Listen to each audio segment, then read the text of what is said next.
দর্শক, করোনা ও ডেঙ্গু পরিস্থিতির খবর জানাতে চট্টগ্রাম, বরিশাল ও বরগুনা থেকে যুক্ত হচ্ছেন আমাদের সহকর্মীরা। শুরুতে যাব বরিশালে, সেখানে রয়েছেন আমাদের সহকর্মী সাইফুর রহমান মিরন।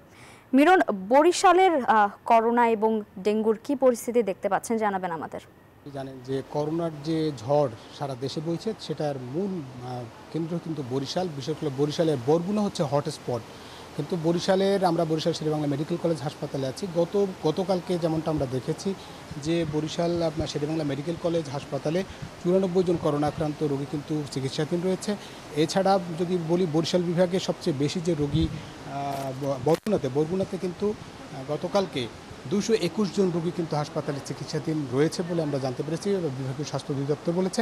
আর করোনার কথা যদি বলি, করোনার এখন পর্যন্ত কিট দিয়ে শুধু পরীক্ষা শুরু হয়েছে। গত 17 তারিখ থেকে করোনার টেস্ট শুরু হয়েছে, সেখানে এখন পর্যন্ত 40 জন রোগী পরীক্ষা হয়েছে। গতকালকে 2 জন বরিশাল শেরেবাংলা মেডিকেল হাসপাতালে যে করোনা ওয়ার্ড চালু করা হয়েছে সেখানে ভর্তি আছে।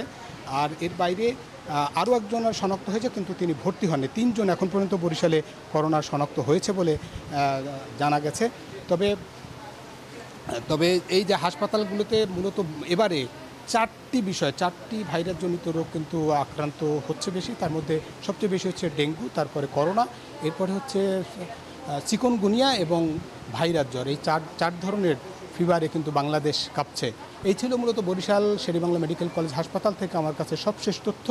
একই তথ্য জানতে যাব চট্টগ্রামে, সেখানে আছে আমাদের সহকর্মী নয়ন বড়ুয়া। জয়, চট্টগ্রামে করোনা এবং ডেঙ্গুর অবস্থা কি, বা চিকনগুনিয়া রোগীও শনাক্ত হয়েছে কিনা জানাবেন। খবরাখবর জানিয়েছেন করোনার। একইভাবে কিন্তু বন্দরগুড়ি চট্টগ্রামে কিন্তু ভয়াবহতা আকার ধারণ করছে। জেনারেল হসপিটালকে ডেডিকেটেড হসপিটাল ঘোষণার পরে গতকাল 2 জনের মৃত্যু হয়েছে জেনারেল হসপিটালে। এর আগেও এক এক করে 2 জনের মৃত্যু হয়েছে। সব মিলে 4 জনের মৃত্যু চট্টগ্রামে যে করোনায়। তো তাহলে বুঝতে পারছেন, যেখানে মৃত্যু হচ্ছে, মৃত্যুর সংখ্যা কিন্তু প্রতিদিন বাড়ছে, তাহলে কিন্তু আসলে ভয়াবহ রূপ নিচ্ছে করোনার। তো মানুষের একটু সচেতনতা দরকার। একই সাথে জ্বর, কাশি, সর্দি সহ নানা রোগে আক্রান্ত হয়ে যারা আক্রান্তরা, তারা কিন্তু চিকিৎসকের পরামর্শ নেওয়ার জন্য তারা এসেছেন। তো এখানে যারা আমরা দেখতে পাচ্ছি, হাসপাতালগুলোতে কিন্তু অনেকটা ভিড় দেখা যাচ্ছে। চট্টগ্রামে এই পর্যন্ত এখানে 74 জন সংক্রমিত হয়েছে। মানুষের একটু সচেতনতার দরকার বলে মনে করছেন। মানুষও কিন্তু যদি একটু সচেতন হয়, তাহলে কিন্তু এই যে সবার মুখে কিন্তু মানুষ দেখা যাচ্ছে, এইভাবে যদি সচেতন হয়, দূরত্বটা যদি একটু বজায় রেখে চলে, তাহলে করোনা ভয়াবহতা অনেকটা রক্ষা করা সম্ভব বলে তারা মনে করছেন। চিকিৎসকরা তারা বলছেন যে যেভাবে ভয়াবহতা রূপ নিচ্ছে, সেভাবে যদি হয়, তাহলে গত 2020 সালে যেভাবে একেবারে কিন্তু অনেকজনের মৃত্যু হয়েছে, এরকম একটা ঘটনা ঘটতে পারে। এই কারণে যে মানুষ যারা এখনো পর্যন্ত ভ্যাকসিন নেয়নি, তাদের ভ্যাকসিন নেওয়া দরকার। তো ভ্যাকসিনের সংকটও কিন্তু দেখা যাচ্ছে, যেহেতু এতদিন ভ্যাকসিন নিয়ে কারো কোনো মাথা ব্যথা ছিল না। এখন ভ্যাকসিনের কথা যখন চিকিৎসকরা বলছেন, তাহলে কিন্তু এখানে দেখতে পাচ্ছি তারা ভ্যাকসিন নেওয়ার জন্য চাচ্ছে। ঠিক এই সময়টার মধ্যে ভ্যাকসিন কিন্তু অনেকজনে পাচ্ছে না, এমন অভিযোগ কিন্তু রয়েছে। তো এই ছিল আমার এখানকার সর্বশেষ। ফিরে যাচ্ছে আমার সহকর্মী, অপেক্ষা করছেন বগুড়া সুমনের কাছে।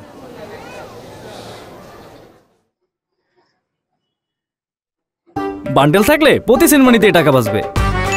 বিকাশ সেনমানি বান্ডেল কিনে জিতুন প্রতি লেনদেনে।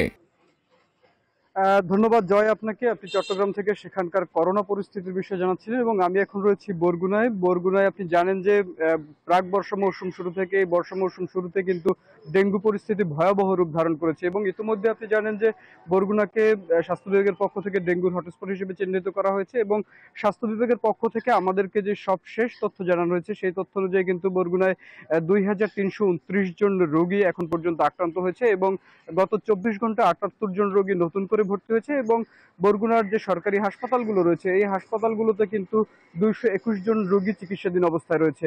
এবং আমি একটু আজকে যে বিষয়টি নিয়ে কথা বলতে চাই, সেটি হচ্ছে যে এই ডেঙ্গুর প্রাদুর্ভাব শুরু হওয়ার পর থেকে কিন্তু বরগুনায় আলোচনায় উঠে এসেছে যে বর্জ্য ব্যবস্থাপনা নিয়ে।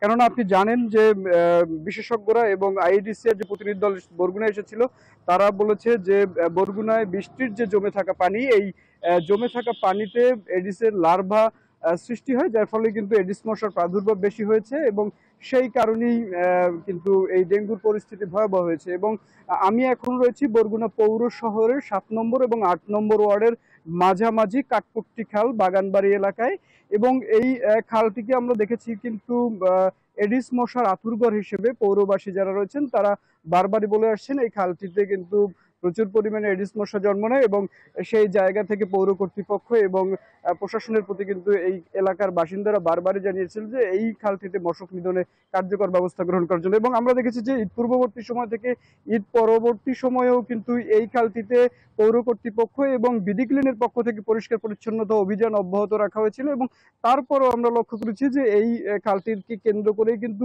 7 নম্বর ওয়ার্ডে বরগুনার ভয়াবহ ডেঙ্গু পরিস্থিতি সৃষ্টি হয়েছে। এবং আমরা এই 2-3 দিন ধরে বা সপ্তাহখানেক ধরে এই পরবর্তী সময় থেকে আমরা দেখেছি যে বরগুনা পৌর কর্তৃপক্ষ, জেলা প্রশাসন, উপজেলা প্রশাসন সহ যে সামাজিক স্বেচ্ছাসেবী যে সংগঠনগুলো রয়েছে তারা কিন্তু এডিস মশা প্রতিরোধের জন্য প্রত্যেকটা ওয়ার্ডে ওয়ার্ডে গিয়ে পরিষ্কার পরিচ্ছন্নতা অভিযান অব্যাহত রেখেছে। এবং আমরা বরগুনা জেলা স্বাস্থ্য বিভাগের সাথে কথা বলেছিলাম, তারা আমাদেরকে যে বিষয়টি জানিয়েছে যে ডেঙ্গুর প্রাদুর্ভাব মোকাবেলা করার জন্য তারা কিন্তু ইতিমধ্যেই স্বাস্থ্য বিভাগের পক্ষ থেকে বরগুনায় 10 জন চিকিৎসককে পদায়ন করা হয়েছে এবং 10 জন সেবিকা পদায়ন করা হয়েছে, এবং ইতিমধ্যে তারা হাসপাতালের চিকিৎসা সেবার সাথে যুক্ত হয়েছে। সুমন, আপনাকে ধন্যবাদ। কক্সবাজারের উখিয়া ও টেকনাফে অজানা এক ভাইরাসে আক্রান্ত হচ্ছেন সাধারণ মানুষ। প্রতিদিনই বাড়ছে আক্রান্তের সংখ্যা। আক্রান্তদের একটি বড় অংশ রয়েছে রোহিঙ্গা ক্যাম্পের বাসিন্দারা। ভাইরাসটি সম্পূর্ণ নতুন হওয়ায় রোগ নির্ণয় ও চিকিৎসা দিতে হিমশিম খাচ্ছেন চিকিৎসকরা। কক্সবাজার থেকে ইরফানুল হাসানের রিপোর্টে বিস্তারিত। কক্সবাজারের উখিয়া টেকনাফে অজানা এক ভাইরাসে আক্রান্ত হচ্ছে সাধারণ মানুষ। বিশেষ করে উখিয়া ও টেকনাফের রোহিঙ্গা ক্যাম্পে এই অজানা রোগের বিস্তার বাড়ছে। তাছাড়া সীমান্ত উপজেলা টেকনাফের ঘরে ঘরে এই রোগ ছড়িয়ে পড়ায় আতঙ্কিত হচ্ছেন সাধারণ মানুষ। মানে ব্যথা, আরো ব্যথা, কিছু কম লাগে, চোখ মুখ ঘোরা, মাথা ঘোরা আর কি চৌরিবানো হবে, কিছু হয় না পারে। টেকনাফের মধ্যে রোহিঙ্গা ক্যাম্পের মধ্যে এরকম রোগ অ্যাভেলেবেল পাওয়া যায় মানুষ নাই। টেকনাফ বেশি আতঙ্কিত আছে। এই ভাইরাসে আক্রান্ত রোগীদের শরীরে প্রচন্ড জ্বর, মারাত্মক জয়েন্টে ব্যথা, লাল রেশ, রক্তের প্লাটিলেট কাউন্ট 1 লাখ থেকে 1,40,000-এর মধ্যে নেমে আসে। চিকুনগুনিয়া টেস্ট করালেও রিপোর্ট নেগেটিভ আসছে। চিকিৎসকরা বলছেন বিভিন্ন পরীক্ষা নিরীক্ষা করার পরও নির্ণয় করা যাচ্ছে না এই ভাইরাসের ধরন, যার ফলে সঠিক চিকিৎসা দিতে হিমশিম খাচ্ছেন তারা। কিছুটা ডেঙ্গুর সাথে মিললেও সাইন সিমটমে পরীক্ষা নিরীক্ষা করলে আবার নেগেটিভ আসতেছে, যে কারণে আসলে আমরাও যারা চিকিৎসক আছি, আমরা যারা সেবা দিচ্ছি, আমরাও আসলে মূলত জানতেছি না আসলে এটা কোন ধরনের ভাইরাস। উখিয়া টেকনাফে এখন পর্যন্ত এই রোগে আক্রান্ত হয়েছেন 5,000-এর মতো মানুষ। এই রোগ মশাবাহিত নাকি নতুন কোনো ভেরিয়েন্ট তা নিয়ে দেখা দিয়েছে অজানা আতঙ্ক। ইরফানুল হাসান, নিউজ 24, কক্সবাজার।